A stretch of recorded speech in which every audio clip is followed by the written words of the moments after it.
സമകാലിക സാഹചര്യത്തിൽ കത്തോലിക്ക സമുദായത്തിന്റെ രാഷ്ട്രീയ സാമൂഹിക വക്താക്കൾ കത്തോലിക്ക കോൺഗ്രസ് ആണെന്ന് സീറോ മലബാർ സഭയുടെ major archbishop Mar Raphael Thattil. കത്തോലിക്ക കോൺഗ്രസ് ഗ്ലോബൽ സമിതിയുടെ 2024-27 വർഷത്തെ ഭാരവാഹികളുടെ സ്ഥാനാരോഹണ ചടങ്ങ് കാക്കനാടുള്ള സീറോ മലബാർ സഭ ആസ്ഥാനമായ മൗണ്ട് സെന്റ് തോമസിൽ വെച്ച് ഉദ്ഘാടനം ചെയ്ത് സംസാരിക്കുകയായിരുന്നു അദ്ദേഹം.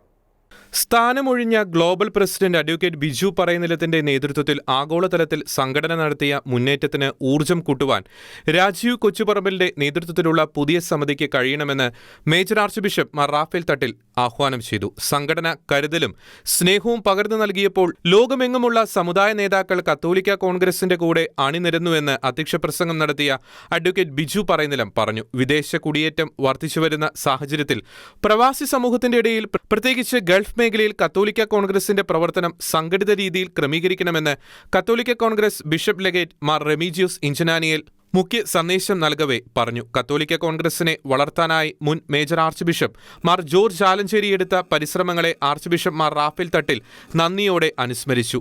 കത്തോലിക്ക കോൺഗ്രസിന്റെ പ്രവർത്തനങ്ങളോടൊപ്പം താൻ എന്നുമുണ്ടാകുമെന്നും ആർച്ച് ബിഷപ്പ് പറഞ്ഞു.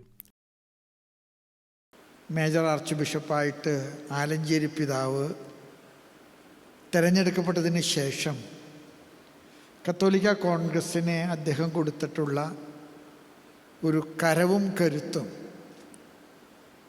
വളരെ ശക്തമായിരുന്നു.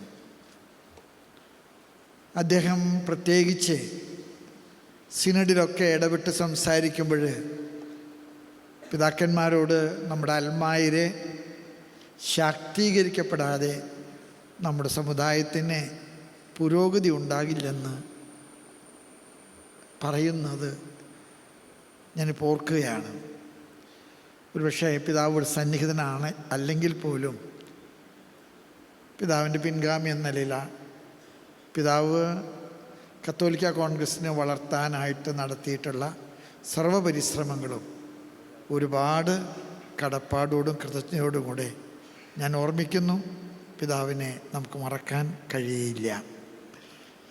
ബിജു പറയുന്ന നേതൃത്വത്തിൽ നിങ്ങൾ കഴിഞ്ഞ 2 ടേം വളരെ ശക്തമായിട്ട് പ്രവർത്തിച്ചു. ഇപ്പോൾ കത്തോലിക്ക കോൺഗ്രസ് എന്ന് പറയുമ്പോൾ ഒരു അപരിചിതത്വമില്ല. എല്ലാവർക്കും ഒരുപാട് സ്വീകാര്യതയുണ്ട്. എല്ലാ രൂപതകളിലേക്കും നമ്മൾ എത്തിപ്പെട്ടു. കേരളത്തിന് പുറത്തേക്കും നമ്മൾ കടന്നു ചെന്നു. ഇന്ത്യക്ക് പുറത്തേക്കും നിങ്ങൾ എത്തി. ബാങ്കോക്കിൽ വെച്ചിട്ട് നിങ്ങളുടെ കോൺഫറൻസ് നടക്കുമ്പോൾ ഞാൻ അവിടെ വരാനായിട്ട് എനിക്ക് സാധിച്ചത് ഞാനിപ്പോഴും ഓർക്കുന്നു.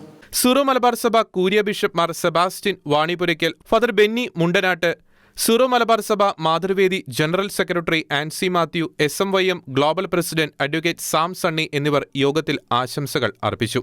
കാർഷിക മേഖലയിലും സാമുദായിക മേഖലയിലും നടമാടുന്ന പ്രതിസന്ധികൾ സൂക്ഷ്മതയോടെ കണ്ടെത്താനും പരിഹാരം കാണാനും ഓരോരുത്തരും ശ്രദ്ധിക്കണമെന്ന് കത്തോലിക്ക Congress global director father Philip Kaveel പറഞ്ഞു. കത്തോലിക്ക കോൺഗ്രസ് ഇന്ന് കേരളത്തിലെമ്പാടും ഭാരതത്തിലും അതിനു പുറത്തും ശക്തമായിട്ടുണ്ടെങ്കിൽ അതൊരു വലിയ സന്ദേശമാണ് നൽകുന്നത്. കത്തോലിക്ക കോൺഗ്രസ് ഒരു വിഭാഗത്തെ മാത്രം ഉൾക്കൊള്ളുന്ന സംഘടനയല്ല. ഇത് സഭയുടെ സാമുദായിക സംഘടനയാണ്. സീറോ മലബാർ സഭ സിനഡിനോട് ചേർന്ന് സീറോ മലബാർ സഭയുടെ തലവനും പിതാവുമായ അഭിമന്യ major arch bishop Raphael Thattil പിതാവിനോടും synod പിതാക്കന്മാരോടും ചേർന്ന് ദൈവജനം ഒറ്റക്കെട്ടാണെന്ന് എന്നുള്ള ബോധ്യത്തിൽ പ്രവർത്തിക്കുന്ന സംഘടനയാണ് കത്തോലിക്ക കോൺഗ്രസ്. അതിന് ഈ നാട്ടിലെ ഒരു രാഷ്ട്രീയ പാർട്ടിക്കും ഇളക്കം തട്ടിക്കുവാൻ സാധിക്കുകയില്ല എന്ന് നമ്മുടെ ഈ കൂട്ടായ്മ തെളിയിച്ചു കൊടുക്കണം.